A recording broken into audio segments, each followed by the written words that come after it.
எல்லாருமே தமிழ் வருடப்பிறப்புக்கு நல்லா ஸ்வீட் செஞ்சு சாப்பிட்ருப்பீங்க. வழக்கமாக நம்ம எப்போவுமே என்ன ஸ்வீட் செய்வோம்? சர்க்கரை பொங்கல், இல்லை பாயாசம், இல்லை கேசரி இந்த மாதிரி செய்வோம். இன்றைக்கி கொஞ்சம் டிஃப்ரெண்ட்டாக செய்யலாம் அப்படின்ட்டு தான் ரெடி பண்ணிகிட்ருக்கேன். மரவள்ளி கிழங்கு வச்சு தான் ஸ்வீட் செய்ய போகிறேன். ஃபஸ்ட்டு வந்து ஒரு பெரிய மரவள்ளி கிழங்கு எடுத்துக்கோங்க. இது வந்து ஒவ்வொரு சைடு ஒவ்வொரு நேம் சொல்லுவாங்க. ஒவ்வொரு சைடு கப்பக்கிழங்கு சொல்லுவாங்க, இல்லை ஏரலக்கிழங்குன்னு சொல்லுவாங்க. ஒரு கிழங்கு எடுத்து நல்லா தோல் எல்லாமே உரிச்சிட்டு நல்லா வாஷ் பண்ணி எடுத்துக்கோங்க. ஏன்னா அதில் மண்ணெல்லாம் இருக்கும். கேரட் திருவுறதுலேயே சின்னதாக இருக்கும் பார்த்தீங்களா, அதில் வச்சு திருவி எடுத்துக்கோங்க. திருவி நல்லா எடுத்துட்டு ஒரு காட்டன் துணி எடுத்துட்டு நல்லா அதில் உள்ள தண்ணி எல்லாமே ஃபில்ட்ரு பண்ணி எடுத்துக்கோங்க. ஃபில்ட்ரு பண்ணதுக்கப்புறம் அதை ஓப்பன் பண்ணி பார்த்தோம் அப்படின்னா, அந்த பன்னீர் வந்து நம்மளுக்கு செஞ்சோன்னா எப்படி இருக்கும்? இப்போ நம்ம பாலை காய்ச்சி அதில் பன்னீர் எடுப்போம்ல, அதே மாதிரி இருக்குல்ல. இதுக்கு தேவையான இன்க்ரீடியன்ஸ்லாம் ரொம்ப கம்மி தான். தேங்காய் ஃபஸ்ட்டு கொஞ்சம் திருவி வச்சுக்கோங்க. ஒரு பவுலில் பார்த்தீங்கன்னா மரவள்ளி கிழங்கு சேர்த்துட்டு, அதுக்கப்புறம் தேங்காய் திருவல் சேர்த்துட்டு, நாட்டு சர்க்கரை நம்மளுக்கு தேவையான அளவு சேர்த்துக்கோங்க. அப்புறம் கொஞ்சமாக ஏலக்காய் தூள்.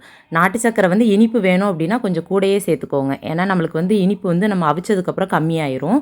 நான் வந்து ஃபஸ்ட் டைம் செய்யும்போது பார்த்தீங்கன்னா கொஞ்சம் கம்மியாக செஞ்சுட்டேன். அப்புறம் டேஸ்ட் பார்த்துட்டு அடுத்து செய்யும்போது கொஞ்சம் இனிப்பு சேர்த்துக்கிட்டேன். அதனால் நீங்கள் அதிகமாகவே சேர்த்துக்கலாம். நம்ம எவ்வளோ சேர்த்தாலும் இனிப்பு வந்து நம்மளுக்கு மைல்டாக தான் இருக்குது. இது மெயினாக பார்த்தீங்கன்னா ஃப்ரெண்ட்ஸ், வாழை இலையில் வச்சு செஞ்சால் தான் டேஸ்ட்டும் மனமும் சூப்பராக இருக்கும். வாழை இலையில் வச்சுட்டு நல்லா அப்படி உருட்டி எடுத்துக்கோங்க. அதுக்கப்புறம் அதை ஃபோல்டு பண்ணி நம்ம ஆவியில் அவிச்சு எடுத்துக்க வேண்டியதான். உண்மையாகவுமே டேஸ்ட் வேறு லெவலில் இருந்துச்சு ஃப்ரெண்ட்ஸ். கண்டிப்பாக செஞ்சு பாருங்கள். இந்த இன்க்ரீடியன்ஸ் எல்லாமே ஹெல்த்தானது தான். குழந்தைங்களுக்கு வந்து அவ்வளோ ஒரு சத்துக்கள் இருக்குது. செஞ்சு பார்த்துட்டு எப்படி இருக்குங்கிறத மறக்காமல் கமெண்டில் சொல்லுங்கள். இந்த வீடியோ உங்களுக்கு பிடிச்சிருக்குன்னு நினைக்கிறேன். வீடியோ பிடிச்சா லைக் பண்ணுங்கள், ஷேர் பண்ணுங்கள், மறக்காமல் சப்ஸ்கிரைப் பண்ணுங்கள். அடுத்த ஒரு சூப்பரான வீடியோவில் பார்க்கலாம். பாய்.